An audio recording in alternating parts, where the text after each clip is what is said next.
പൂച്ച 6 പെറുന്നു, ആട് പെറുന്നു 2, 3, 4. നായ 3 മാസം പെറുന്നു. ഇന്ന് വരെ ഒരു ഹോസ്പിറ്റലിൽ വെച്ചിട്ടില്ല. വീട്ടിലെ പ്രസവങ്ങൾ കൂടുന്നത് മുസ്ലിം മതപണ്ഡിതരുടെ ആഹ്വാനം കാരണം. അന്ധവിശ്വാസങ്ങൾക്ക് പ്രോത്സാഹനം നൽകുന്ന വീഡിയോകൾ സാമൂഹ്യ മാധ്യമങ്ങളിൽ പ്രചരിക്കുന്നു. വീട്ടിൽ പ്രസവിച്ചവർക്ക് ആദരവും പുരസ്കാരവും ദോഷകരമായ പുതുജീവനെ ഏറ്റെടുക്കുന്ന സുന്ദര മുഹൂർത്തത്തിന് സാക്ഷിയായ, അതിന് കാരണക്കാരായ ആളുകൾ നിങ്ങളോടൊപ്പം തന്നെയുണ്ട്.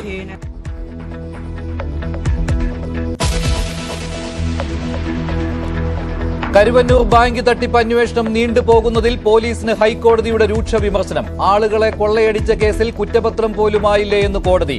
അന്വേഷണം CBIക്ക് വിടേണ്ടി വരുമെന്ന് മുന്നറിയിപ്പ്. രേഖകൾ ED കൊണ്ടുപോയെന്ന് സർക്കാർ ന്യായം. ED നന്നായി അന്വേഷിക്കുന്നുവെന്ന് കോടതി.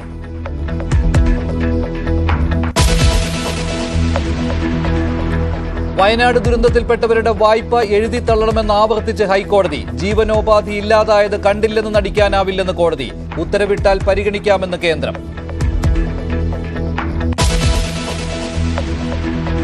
ഒരു മുഖ്യമന്ത്രി ഒരു ഖേദപ്രകടനം അല്ലെങ്കിൽ ജനങ്ങൾ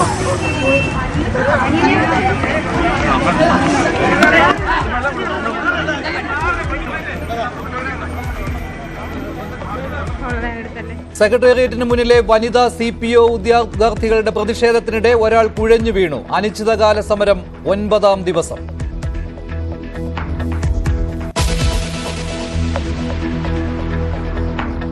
മുംബൈ ഭീകരാക്രമണ കേസ് പ്രതി തഹാവൂർ റാണയെ 3 മണിയോടെ ഇന്ത്യയിലെത്തിക്കും. ഡൽഹി വിമാനത്താവളം മുതൽ NIA ആസ്ഥാനം വരെ കനത്ത സുരക്ഷ. വിശദമായ ചോദ്യം ചെയ്യലിന് ശേഷം തിഹാർ ജയിലിലേക്ക് മാറ്റും.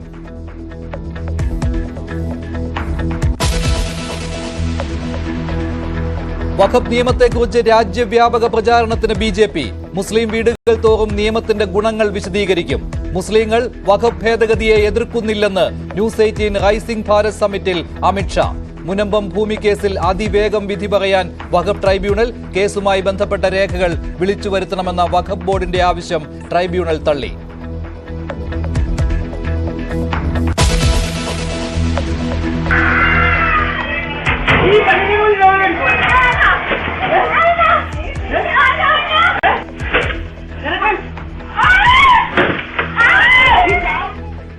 വർക്കലയിൽ യുവതിക്ക് ഭർത്താവിന്റെ ക്രൂരമർദ്ദനം. ഹെൽമറ്റ് കൊണ്ട് തലയ്ക്കടിച്ചു. തടയുന്നതിനിടെ ബന്ധുവിനും അയൽക്കാരനും വെട്ടേറ്റു.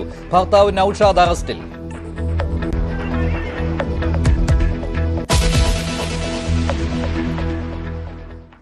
വീട്ടിലെ പ്രസവങ്ങൾ കൂടുന്നതിന് കാരണം മുസ്ലിം സമുദായത്തിലെ അന്ധവിശ്വാസം. വീട്ടുപ്രസവങ്ങളെ പ്രോത്സാഹിപ്പിക്കുന്ന വീഡിയോകൾ സാമൂഹ്യ മാധ്യമങ്ങളിൽ വ്യാപകമായി പ്രചരിക്കുകയാണ്. കഴിഞ്ഞ ദിവസം സ്ത്രീ മരിച്ച മലപ്പുറത്താണ് സംസ്ഥാനത്തെ ഏറ്റവും കൂടുതൽ വീട്ടുപ്രസവങ്ങൾ നടക്കുന്നത്. അതേസമയം വീട്ടുപ്രസവങ്ങൾക്ക് ഇസ്ലാം മതവിശ്വാസവുമായി ഒരു ബന്ധവുമില്ലെന്നാണ് പ്രമുഖ മതപണ്ഡിതർ പറയുന്നത്. ഗർഭിണിയാൽ ഓടി ഹോസ്പിറ്റലിലേക്ക്. ഈ ആന പെറുന്നു, എന്നിട്ട് വല്ല ഹോസ്പിറ്റലിലേക്ക് പോകണ്ട. ഏത് ഹോസ്പിറ്റലാ പറ്റുന്നത്? ആനന്റെ പ്രസവത്തിന് അത്ര അടങ്ങ കുറിച്ച പ്രസവം വേറെ. നിങ്ങൾ ചിന്തിച്ചു നോക്കിയാണ്. സുബ്ഹാനല്ലാഹ്, ഇന്ന് വരെ ഹോസ്പിറ്റലിൽ വെച്ചിട്ടില്ല. പൂച്ച 6 പെറുന്നു, ആട് പെറുന്നു 2, 3, 4. നായ 3 മാസം പെറുന്നു. ഇന്ന് വരെ ഒരു ഹോസ്പിറ്റലിൽ വെച്ചിട്ടില്ല. ആനയും പൂച്ചയും ആശുപത്രിയിലാണോ പ്രസവിച്ചതെന്ന് ചോദിച്ചാണ് ഉസ്താദുമാർ വീട്ടിൽ പ്രസവിക്കാൻ ആളുകളെ ഉത്ബോധിപ്പിക്കുന്നത്. ഇത്തരം അസംഖ്യം വീഡിയോകളാണ് ഇപ്പോൾ പ്രചരിക്കുന്നത്. പലതിലും പല യുക്തികൾ. അന്യപുരുഷന്മാർ മുഖം കാണുന്നത് പോലും നിഷിദ്ധമാണെന്നിരിക്കെ എങ്ങനെ ആശുപത്രിയിൽ പോയി പ്രസവിക്കുമെന്നാണത്രേ പ്രധാന ചോദ്യം. മുസ്ലിം കുടുംബത്തിലുള്ള ആളുകളെ സംബന്ധിച്ചിടത്തോളം അവര് ഇതൊന്നും മറ്റുള്ളവർ കാണാൻ പാടില്ല, അതുകൊണ്ട് വീട്ടിൽ തന്നെ പ്രസവിച്ചോട്ടെ എന്ന് അങ്ങനെ ചിന്തിക്കുന്ന കുറച്ച് ആളുകളുണ്ട്. അത് സത്യത്തിൽ അന്ധവിശ്വാസം എന്ന് പറയുമ്പോൾ ചില ആളുകൾ ഭയങ്കരമായിട്ട് ഇസ്ലാം കൂടുതൽ അങ്ങനെയൊക്കെ ആയിട്ടുള്ള ആളുകളാണ്. പക്ഷേ ഖുർആനിലടക്കം അങ്ങനെ ഒരു ഇതും ഞാൻ കേട്ടിട്ടില്ല. അപ്പം ഞങ്ങളൊക്കെ ഒരു സാധാരണ മുസ്ലിം കുടുംബത്തിലെ ആളുകളെ വെറുതെ അങ്ങനെ അന്ധവിശ്വാസങ്ങളൊക്കെ ഉണ്ടാക്കുകയാണ്. കഴിഞ്ഞ ദിവസം വീട്ടിലെ പ്രസവത്തെ തുടർന്ന് മരിച്ച അസ്മയുടെ ഭർത്താവ് സിറാജുദ്ദീനും ഒരു മതപ്രഭാഷകനായിരുന്നു. വീട്ടിലെ പ്രസവമടക്കമുള്ള കാര്യങ്ങൾ പറയുന്ന മടവൂർ കാഫില എന്നൊരു യൂട്യൂബ് പേജുമുണ്ട് ഇപ്പോൾ അറസ്റ്റിലായ ഇദ്ദേഹത്തിന്. അന്ധവിശ്വാസമാണ്, ഞാൻ വിശ്വസിക്കില്ല. ഇതിന്റെ പിറകിൽ പ്രധാനമായിട്ടുള്ള സാമ്പത്തിക താല്പര്യമാണ്. കാരണം ഈ യൂട്യൂബർമാർക്കൊക്കെ ഇപ്പൊ നല്ല കൊയ്ത്ത. അന്ധവിശ്വാസങ്ങൾ സംസാരിക്കുന്ന അല്ലെങ്കിൽ സ്ത്രീ വിരുദ്ധമായിട്ട് ഉള്ള കാര്യങ്ങൾ സംസാരിക്കുന്ന യൂട്യൂബർമാർക്ക് നല്ല ഡിമാൻഡുണ്ട്. അവർക്ക് നല്ല പൈസ കിട്ടുന്നുണ്ട്. 10,000 കണക്കിന് ഫോളോവേഴ്സ് ഉണ്ട്. ഇസ്ലാമിലെ തന്നെ പുരുഷ മേധാവിത്വത്തിന് അവരാണ് ലീഡ് ചെയ്യുന്നത് എന്ന് വിശ്വസിക്കുന്ന ആളുകൾക്ക് സ്ത്രീകളിപ്പോൾ വിദ്യാഭ്യാസമൊക്കെ നേടി സ്വതന്ത്രരായി കഴിഞ്ഞപ്പോൾ നമ്മുടെ പിടിയിൽ നിൽക്കുന്നില്ല എന്നുള്ളൊരു തോന്നലുണ്ട്. അപ്പോൾ അതുകൊണ്ട് തന്നെ ഇത്തരം സ്ത്രീ വിരുദ്ധമായിട്ടുള്ള കാര്യങ്ങൾ ഖുർആന്റെയും ഹദീസിന്റെയും വെറും വ്യാജമായിട്ടുള്ള അല്ലെങ്കിൽ ഖുർആനിലെ ട്വിസ്റ്റ് ചെയ്തിട്ടൊക്കെയാണ് അവർ പറയുന്നത്. അതേസമയം ഇസ്ലാം ഇത്തരം ഒരു നിർബന്ധവും പിടിക്കുന്നില്ലെന്നാണ് പ്രമുഖ മതപണ്ഡിതരുടെ അഭിപ്രായം. പലതും വളച്ചൊടിച്ചതാണ്. പക്ഷേ ഇസ്ലാമിൽ അങ്ങനെ ചികിത്സിച്ചുകൂടാ എന്നില്ല. പക്ഷെ ഒരു പ്രസവം നടക്കുമ്പോൾ ഇസ്ലാമിൽ ചില പ്രത്യേക നിർദ്ദേശങ്ങളുണ്ട്. അതായത് ഒരു കുഞ്ഞിൻ്റെ ചെവിയിൽ ബാങ്ക് വിളിക്കുക, അതുപോലെ തന്നെ ആ കുഞ്ഞിന് മധുരം നൽകുക. ഈ ചടങ്ങൊക്കെ സാധാരണ ഒരു ഹോസ്പിറ്റലൈസ് ചെയ്യപ്പെട്ട ഒരു സ്ത്രീയെ സംബന്ധിച്ചിടത്തോളം ലേബർ റൂമിൽ നിന്ന് അവർ ഡെലിവറി കഴിഞ്ഞ് അവർ കുഞ്ഞിനെ പുറത്തേക്ക് കൊടുക്കുമ്പോൾ ആദ്യമായി നമ്മളത് ചെയ്യാറുണ്ട്. അപ്പോൾ നമ്മുടെയൊക്കെ കുഞ്ഞുങ്ങൾ ജനിക്കുന്ന സമയത്ത് ഹോസ്പിറ്റലിൽ നിന്ന് അവർ പുറത്തു തരുന്ന സമയത്ത് അവിടെ വെച്ച് നമ്മൾ ആ കർമ്മം നിർവഹിക്കുന്നതിന് ഏത് വിഭാഗത്തിൻ്റെ ഹോസ്പിറ്റലായാലും അതിനെതിരല്ല. അപ്പോൾ ആശുപത്രിയിൽ കൊണ്ടുപോയിക്കൂടാ എന്നൊരു മതവിധിയില്ല. വസ്തുത ഇതായിരുന്നിട്ടും മലപ്പുറം ജില്ലയിൽ വീട്ടുപ്രസവങ്ങൾ കൂടുകയാണ്. രഹസ്യമായി വീട്ടുപ്രസവങ്ങൾക്ക് ആവശ്യമായ പിന്തുണയും സഹായവും നൽകുന്ന കൂട്ടായ്മകൾ വരെയുണ്ട് ഇപ്പോൾ. മറ്റിടങ്ങളേക്കാൾ മലപ്പുറത്തിത് വ്യാപകമാകുന്നുവെന്നാണ് പോലീസിന്റെ അനുമാനം. കഴിഞ്ഞ 5 വർഷത്തിനിടെ കേരളത്തിൽ നടന്ന 2391 വീട്ടുപ്രസവങ്ങളിൽ 1337 നടന്നത് മലപ്പുറത്താണ്. ആർക്കും ഇതിന്റെ അപകടം അറിയാഞ്ഞിട്ടല്ല. പക്ഷേ ഇതിനെതിരെ വ്യാപക പ്രതിരോധം തീർക്കേണ്ട സമയത്ത് പലരും മൗനം പാലിക്കുകയാണ്. ഇതാണ് അത്ഭുതപ്പെടുത്തുന്നത്. മലപ്പുറത്തു നിന്നും CV അനുമോദ്, ന്യൂസ് 18. ഇസ്ലാമോഫോബിയയുടെ ഭാഗമായി കണക്കുകൾ ഊതിപ്പെരുപ്പിക്കുകയാണെന്നാണ് സമസ്ത നേതാവ് നാസർ ഫൈസി കൂടത്തായി പറഞ്ഞത്. സർക്കാരിന്റെ കണക്കുകളെയും ന്യൂസ് 18 ചർച്ചയിൽ നാസർ ഫൈസി കൂടത്തായി വിമർശിക്കുകയുണ്ടായി. സമസ്തയുമായി സംഘടനയുടെ ആധികാരികമായി ഉത്തരവാദിത്തപ്പെട്ടവരാരും ഇതുപോലുള്ള അനിസ്ലാമികമായ കാര്യങ്ങൾ മാർക്കറ്റ് ചെയ്യുന്നില്ല. സിംസാറുൽ ഹക്ക് ഹുദവി സമസ്തയുടെ ഭാഗമാണല്ലോ എന്ന് പറഞ്ഞാൽ മതി. എന്തിനാ ഇത്ര വലിയ കഷ്ടപ്പാട്? അല്ലെങ്കിൽ നമ്മളുടെ ഹൈത്തമി സംസ്ഥയുടെ ഭാഗമാണല്ലോ എന്ന് പറഞ്ഞാൽ മതി.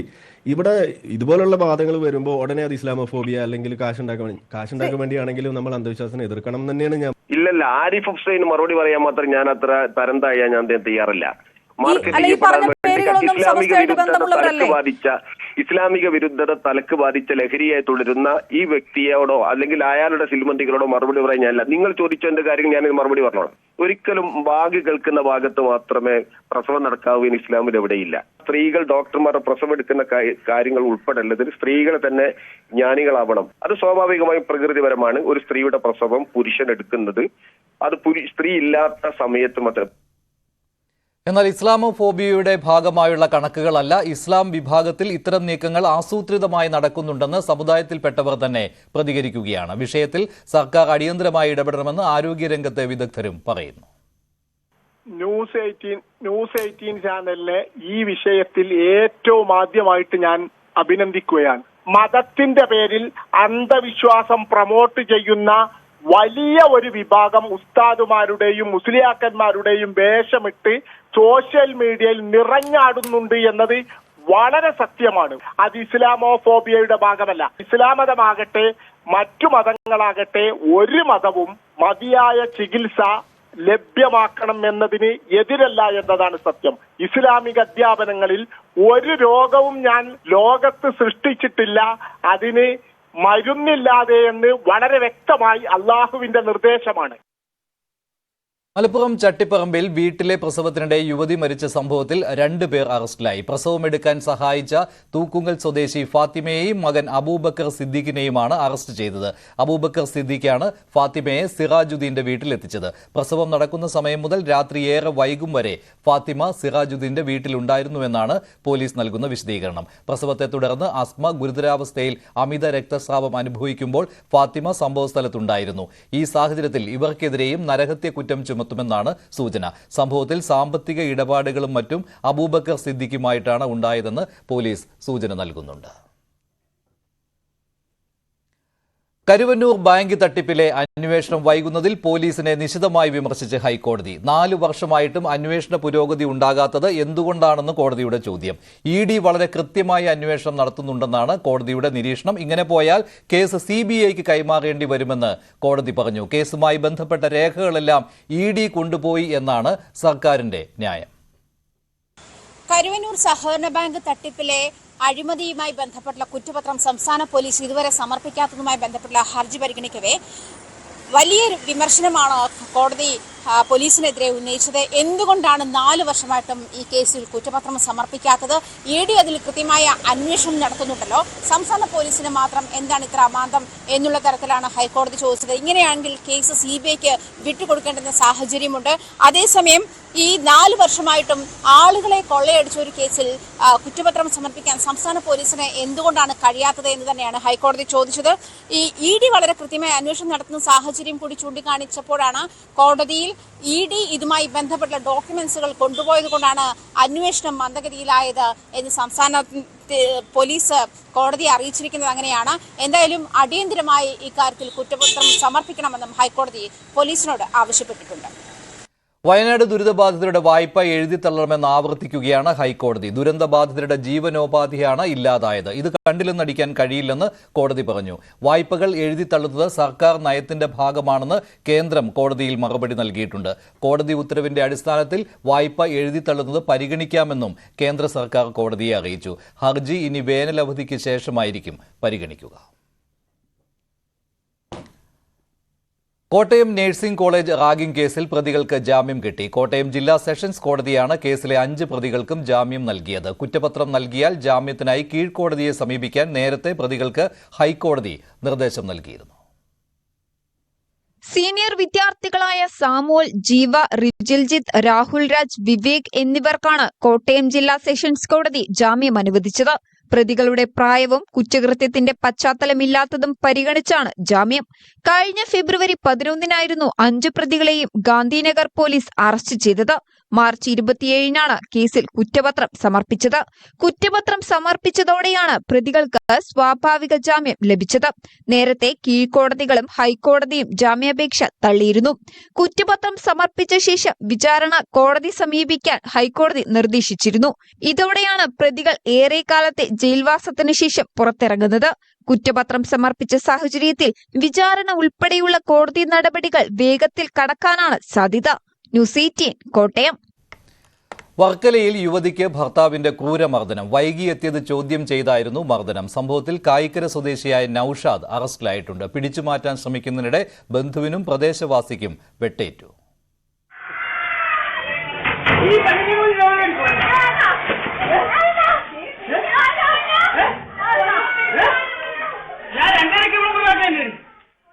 ഇക്കഴിഞ്ഞ ഞായറാഴ്ച രാത്രിയാണ് സംഭവം. കായിക്കര സ്വദേശി നൌഷാദും ഭാര്യയുമായി അകന്നു കഴിയുകയാണ്. ഇയാളുടെ ഭാര്യ ഇലകമണിലാണ് താമസം. വൈകുന്നേരത്തോടെ ഭാര്യയ്ക്കൊപ്പം താമസിക്കുന്ന മകളെ നൌഷാദ് ഫോണിൽ വിളിച്ചു. ഈ സമയം യുവതി വീട്ടിലുണ്ടായിരുന്നില്ല. ഇവർ മറ്റൊരു യുവതിയുമായി പുറത്തുപോയിരുന്നു. വൈകിയും മടങ്ങിയെത്തിയില്ലെന്ന് മനസ്സിലാക്കിയ നൌഷാദ് ഭാര്യ വീട്ടിലെത്തുകയായിരുന്നു.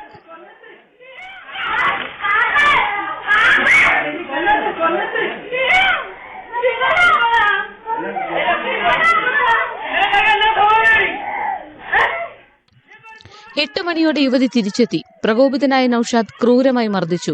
ഹെൽമറ്റ് കൊണ്ടുള്ള അടിയേറ്റ് നിലത്ത് വീണ യുവതിയെ ഇയാൾ തുടർന്നും മർദ്ദിച്ചു.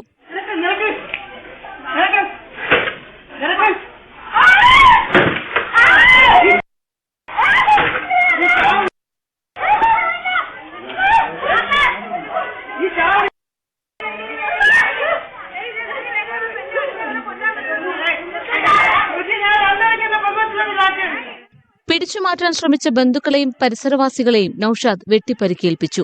ഇയാളെ അയിരൂർ പോലീസ് അറസ്റ്റ് ചെയ്തു.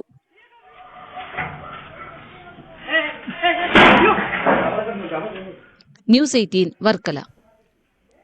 നിയമനം ആവശ്യപ്പെട്ട് സെക്രട്ടേറിയറ്റിന് മുന്നിൽ സമരം ചെയ്യുന്ന വനിതാ CPO ഉദ്യോഗാർത്ഥികളുടെ പ്രതിഷേധത്തിനിടെ ഒരാൾ കുഴഞ്ഞു വീണു. തൃശൂർ സ്വദേശിനിയായ ഹനീനയാണ് സമരവേദിയിൽ കുഴഞ്ഞു വീണത്. സമരവേദി സന്ദർശിക്കാനെത്തിയ രമേശ് ചെന്നിത്തലയുടെ വാഹനത്തിൽ ഉദ്യോഗാർത്ഥിയെ ഉടൻ തന്നെ ആശുപത്രിയിലേക്ക് മാറ്റി.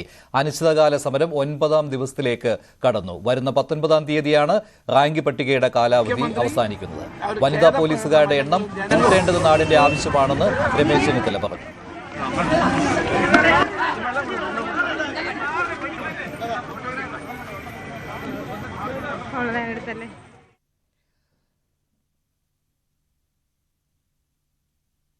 പോലീസുകാരുടെ എണ്ണം വളരെ കുറവാണ്. പ്രത്യേകിച്ച് വനിതാ പോലീസുകാരുടെ എണ്ണം വളരെ കുറവാണ്.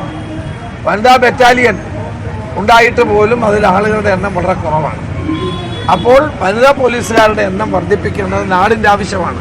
ഇവർക്ക് റാങ്ക് ലിസ്റ്റിൽപ്പെട്ടവർക്ക് പരമാവധി നിയമനം നൽകാനുള്ള നടപടി ഗവൺമെന്റ് സ്വീകരിക്കണമെന്ന് ആവശ്യപ്പെട്ടുകൊണ്ടുള്ള കത്ത് ഇന്ന് തന്നെ മുഖ്യമന്ത്രിക്ക് നൽകി. സെക്രട്ടേറിയറ്റിന് മുന്നിൽ ആശമാർ നടത്തുന്ന സമരം 60ാം ദിവസത്തിലേക്ക് എത്തി. സമരം തീർക്കാൻ സമരക്കാരും വിചാരിക്കണമെന്ന മുഖ്യമന്ത്രിയുടെ പരാമർശത്തിൽ ആശാ വർക്കർമാർക്ക് വിയോജിപ്പുണ്ട്. മറ്റന്നാൾ സാമൂഹ്യ സാംസ്കാരിക രംഗത്തെ പ്രമുഖരുടെ സാന്നിധ്യത്തിൽ പൗരസാഗരം സംഘടിപ്പിക്കാനാണ് ആശമാരുടെ തീരുമാനം.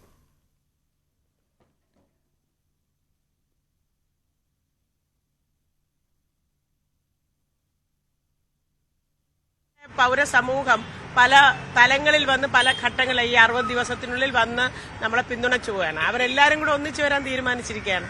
എല്ലാവരും കൂടെ കേരളത്തോടൊപ്പം ആശമാരോടൊപ്പം കേരളം ഉണ്ടാവുമെന്ന് കാണിക്കുന്നതിന് വേണ്ടിയിട്ട് വരുന്നത്. നമ്മൾ ഇവിടെ വന്നിട്ടുള്ള സാമൂഹ്യ സാംസ്കാരിക നായകന്മാർ അവരാണ് മുൻകൈ എടുത്തിരിക്കുന്നത്, ഞങ്ങളല്ല. മുഖ്യമന്ത്രി പറഞ്ഞിരിക്കുന്നത് നാമമാത്രമായ ആളുകൾ മാത്രമാണ് ആശാ വർക്കർമാരായി ഇവിടെ ഉള്ളതെന്നാണ്. അത് എന്താണോ അദ്ദേഹം അങ്ങനെ പറഞ്ഞത്, അങ്ങനെ പറയാൻ പാടില്ല. കാരണം ഉയർത്തുന്ന ഡിമാൻഡാണ് ഏറ്റവും പ്രധാനപ്പെട്ടത്. എത്ര പേരുണ്ട് എന്നുള്ളതല്ലല്ലോ, പറയുന്നത് ശരിയാണോ ന്യായമാണോ എന്നുള്ളതല്ലേ നോക്കേണ്ടത്.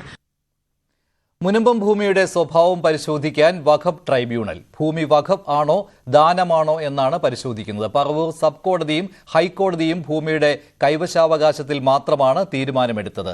കൂടുതൽ വിവരങ്ങളുമായി MS അനീഷ് കുമാർ ചേരുകയാണ് കോഴിക്കോട് നിന്ന്. അനീഷ്, വഖഫ് ട്രൈബ്യൂണൽ അതിവേഗം ഈ കേസിൽ ഒരു തീരുമാനമെടുക്കുമെന്നാണല്ലോ ഇപ്പോൾ കരുതുന്നത്. അപ്പോൾ ഈ സ്വഭാവം തന്നെ നിശ്ചയിക്കുവാനുള്ള ഒരു തീരുമാനത്തിലേക്ക് പോകുന്നു എന്നാണോ ഇപ്പോൾ മനസ്സിലാക്കേണ്ടത്?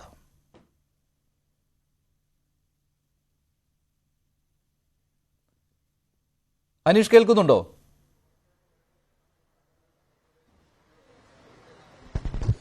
മജീഷ്, ചോദ്യം ആവർത്തിക്കുമോ? അല്ല, ഈ വഖഫ് ആണോ എന്നുള്ള രീതിയിലേക്ക്, അങ്ങനെ ഒരു തീരുമാനത്തിലേക്ക് വഖഫ് ട്രൈബ്യൂണൽ പോവുകയാണോ? അങ്ങനെ ഒരു തീരുമാനമെടുക്കാൻ അങ്ങനെയാണെങ്കിൽ കൂടുതൽ രേഖകൾ പരിശോധിക്കേണ്ടി വരുമല്ലോ.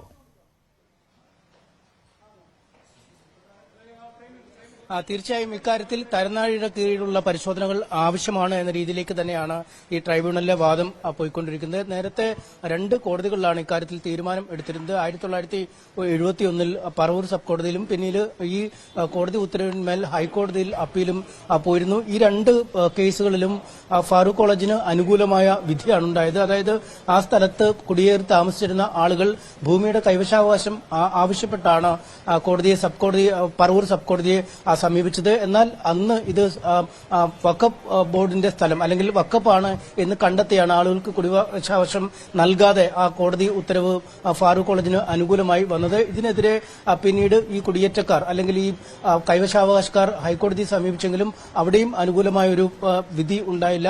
അവിടെയും വഖഫ് എന്ന രീതിയിൽ തന്നെയാണ് കോടതിയുടെ വിലയിരുത്തൽ ഉണ്ടായത്. ഇതിൽ ഏറ്റവും പ്രധാനമായി ഫാറൂഖ് കോളേജ് മാനേജ്മെന്റ് അന്ന് സബ് കോടതിയിൽ വാദിച്ചതും ഈ ഭൂപരിഷ്കരണ നിയമങ്ങളിൽ നിന്നും ഇളവ് ലഭിക്കാനായി ഈ ദേവസ്വം ഭൂമിയോ വഖഫ് ഭൂമിയോ ആണെങ്കിൽ ഇത്തരത്തിൽ കുടിക്കടപ്പ് അവകാശം നൽകേണ്ടതില്ല എന്ന നിയമം ഉണ്ടായിരുന്നു. എന്തായാലും ആ നിയമത്തിന്റെ പിൻബലത്തിലാണ് അന്ന് വഖഫ് സ്വത്താണ് എന്ന രീതിയിൽ ഫാറൂഖ് കോളേജ് മാനേജ്മെന്റ് കോടതിയിൽ വാദിച്ചത്. എന്തായാലും ആ വാദം അംഗീകരിച്ചുകൊണ്ടും മറ്റ് രേഖകൾ പരിശോധിച്ചുമാണ് 2 കോടതികളിൽ നിന്നും ഫാറൂഖ് കോളേജ് മാനേജ്മെന്റിന് അനുകൂലമായ വിധി ഉണ്ടായത്. പക്ഷേ ഈ 2 കോടതി രേഖകൾ മാത്രം പരിശോധിച്ചാൽ അല്ലെങ്കിൽ ഈ രേഖകളുടെ അടിസ്ഥാനത്തിൽ നടത്തുന്ന പരിശോധനയിൽ ഈ സ്ഥലത്തിന്റെ സ്വഭാവം കണ്ടെത്താൻ കഴിയുന്നില്ല എന്ന ഒരു നിഗമനത്തിലാണ് എത്തിയിരിക്കുന്നത്. കാരണം ഈ ഭൂമിയുടെ കുടിക്കിടപ്പ് അവകാശവുമായി ബന്ധപ്പെട്ട് അല്ലെങ്കിൽ കൈവശവുമായി ബന്ധപ്പെട്ട കേസാണ് അന്ന് ഈ കോടതികളുടെ പരിഗണനയ്ക്ക് എത്തിയത്. മറിച്ച് ഈ ഭൂമിയുടെ സ്വഭാവം വഖഫാണോ അല്ലെങ്കിൽ വഖഫ് ചെയ്തത് ഇഷ്ടദാനമാണോ അല്ലെങ്കിൽ സമ്മതത്തോടു കൂടിയുള്ള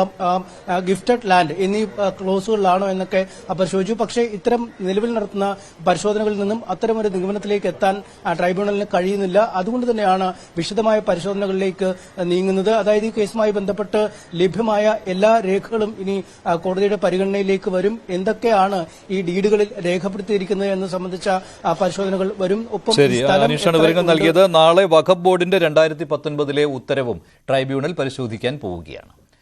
മുസ്ലിങ്ങൾ വഖഫിനെ എതിർക്കുന്നില്ലെന്നും എതിർക്കുന്നവർക്ക് പ്രത്യേക താൽപര്യമുണ്ടെന്നും കേന്ദ്ര ആഭ്യന്തരമന്ത്രി Amit Shah news 18 rising Bharat summit 2025 പങ്കെടുത്തായിരുന്നു കേന്ദ്ര ആഭ്യന്തരമന്ത്രിയുടെ ഈ പ്രതികരണം.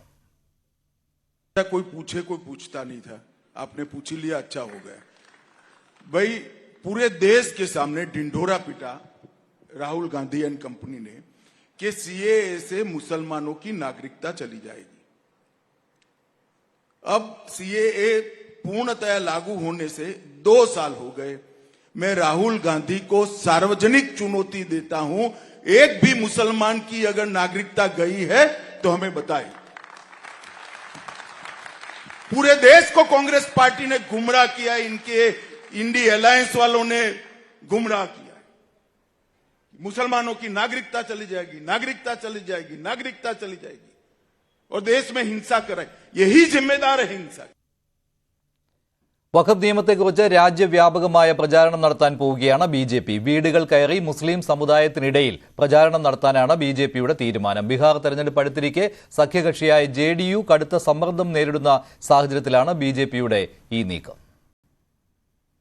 വഖഫ് നിയമം പാസായെങ്കിലും പ്രതിഷേധവും നിയമ പോരാട്ടവും തുടരുകയാണ്. ഇതിനിടെയാണ് പ്രതിപക്ഷത്തിന്റെ വാദങ്ങൾ തെറ്റെന്ന് സ്ഥാപിക്കാനും നിയമത്തിന്റെ ഗുണങ്ങൾ വിശദീകരിക്കാനും BJP വീടുതോറുമുള്ള പ്രചാരണത്തിന് തുടക്കമിടുന്നത്.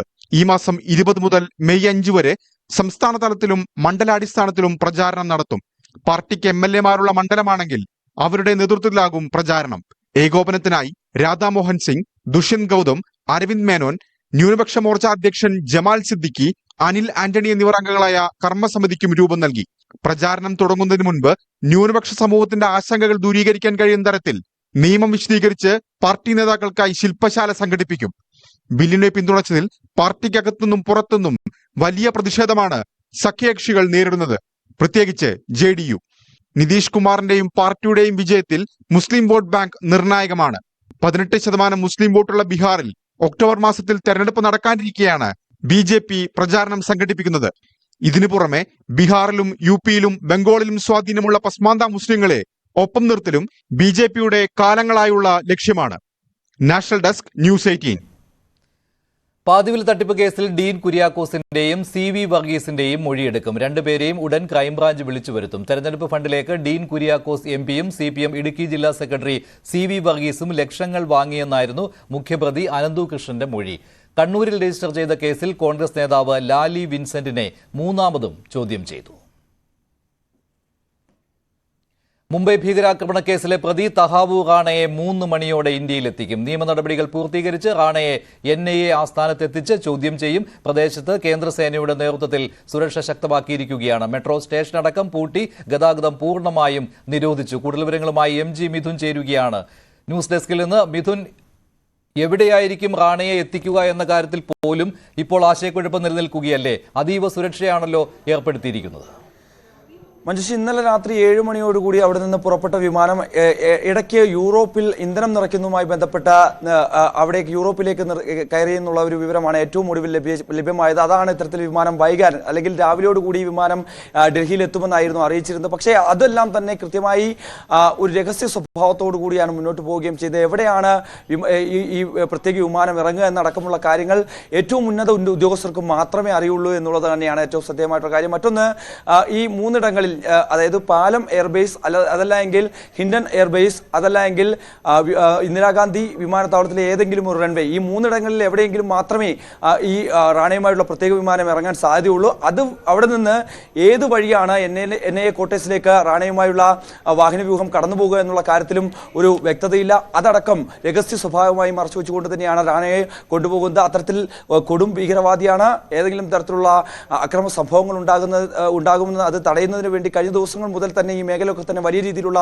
സുരക്ഷാ വിന്യാസം ഏർപ്പെടുത്തിയിരുന്നു. BSFന്റെ നേതൃത്വത്തിൽ മെട്രോ സ്റ്റേഷനുകൾ അടക്കം അടച്ചുകൊണ്ട് ആ മേഖലകളിൽ പൂർണ്ണമായും ഗതാഗതം നിരോധിച്ചുകൊണ്ടുള്ള പഴുതടച്ചുള്ള സുരക്ഷയാണ് മേഖലയിൽ ഒരുക്കുകയും ചെയ്തിട്ടുള്ളത്. നിയമ നടപടികൾ പൂർത്തീകരിക്കുന്നതിന് വേണ്ടി പബ്ലിക് പ്രോസിക്യൂട്ടറെ നിയമിച്ചിട്ടുണ്ട്. അതിനുശേഷം NIA ക്വാർട്ടേഴ്സിലെത്തി വിശദമായി ചോദ്യം ചെയ്യും. തുടർന്ന് തിഹാർ ജയിലിലേക്ക് മാറ്റുമെന്നാണ് നമുക്ക് അനൌദ്യോഗികമായി ലഭ്യമാകുന്ന വിവരം. എന്തായാലും നമുക്കറിയാം 2020 മുതലായിരുന്നു ഇത്തരത്തിൽ റാണയെ വിട്ടുകിട്ടുന്നതുമായി ബന്ധപ്പെട്ടുള്ള നിയമ നടപടികളിലേക്ക് ഇന്ത്യ കടക്കുന്നത്. US-മായി നിരന്തരം ആശയവിനിമയം നടത്തിയത് 2023 US പറയുന്നു ഇന്ത്യക്ക് കൈമാറാം റാണയെ എന്ന് പറയുന്നു. അതിനുശേഷമാണ് തഹാവൂർ റാണ തന്നെ ഇത്തരത്തിൽ പല കോടതികളിലും ഹർജി നൽകുന്നു. തന്നെ ഇന്ത്യയിലേക്ക് വിട്ടു നൽകരുതെന്ന് ആവശ്യപ്പെട്ടുകൊണ്ട് ഹർജികൾ നൽകുന്നു. ആ കോടതികളെല്ലാം തന്നെ ആ ആവശ്യം നിരാകരിക്കുകയും തുടർന്ന് ഹർജി തള്ളുകയും ചെയ്തതിനു ശേഷം സുപ്രീം കോടതിയെ സമീപിക്കുകയായിരുന്നു. US സുപ്രീം കോടതിയും ഈ വിഷയം തള്ളിയതോടുകൂടി, ഹർജി തള്ളിയതോടുകൂടി ഒടുവിൽ ഇന്ത്യയെ സംബന്ധിച്ച് വലിയൊരു നയതന്ത്ര വിജയമെന്ന് തന്നെ കണക്കാക്കപ്പെടാൻ പറ്റുന്ന ഒരു കാര്യം തന്നെയാണ്. അത്തരത്തിൽ കൊടും ഭീകരനായിട്ടുള്ള മുംബൈ ഭീകരാക്രമണത്തിൽ ഹെഡ്ലിയെ സഹായിച്ചതുമായി ബന്ധപ്പെട്ട് ആ കൊടും ക്രൂരകൃത്യത്തിൽ ഏകദേശം 170ഓളം പേർ മരണപ്പെട്ട ആ കൊടും ക്രൂരതയ്ക്ക് പിന്നിൽ പ്രവർത്തിച്ച ഒരു കൊടും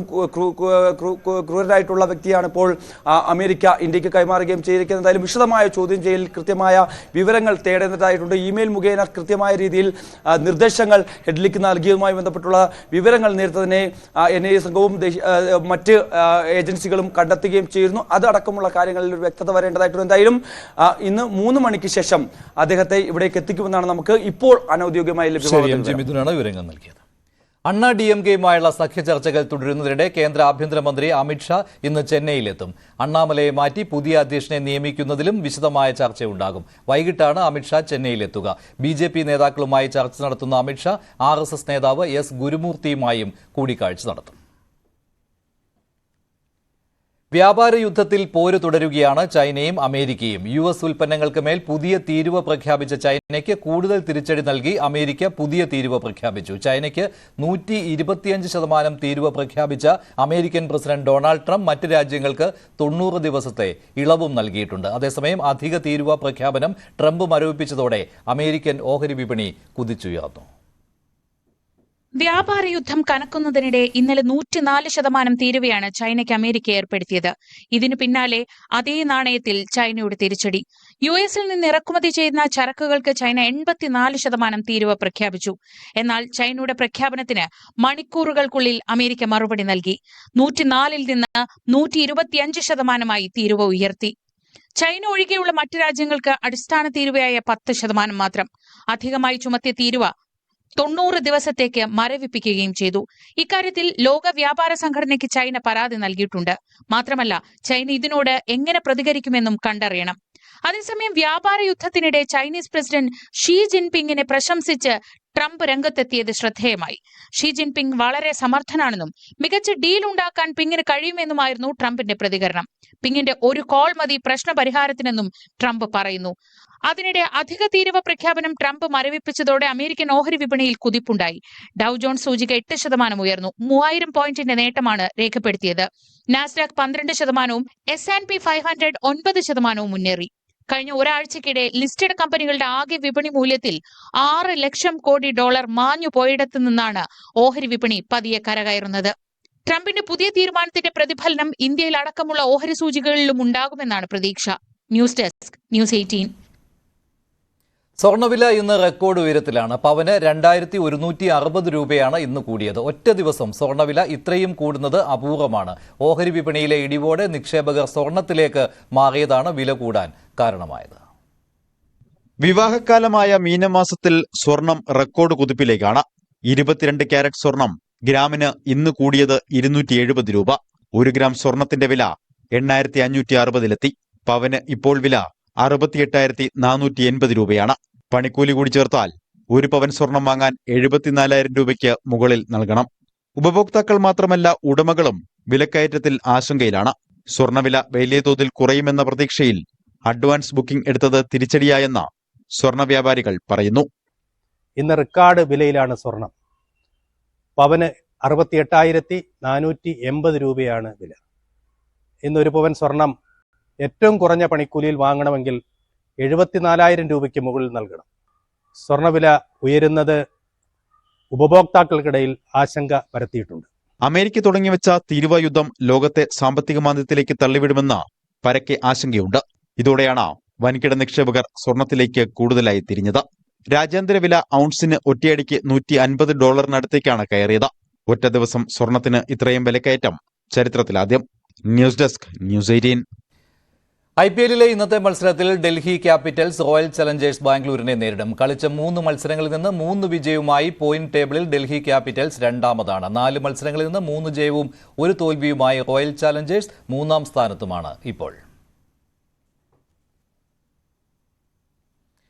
ഇടവേളയ്ക്ക് ശേഷം സകലമാന കേരളം ഭവ്യ പാർവതി ചേരും.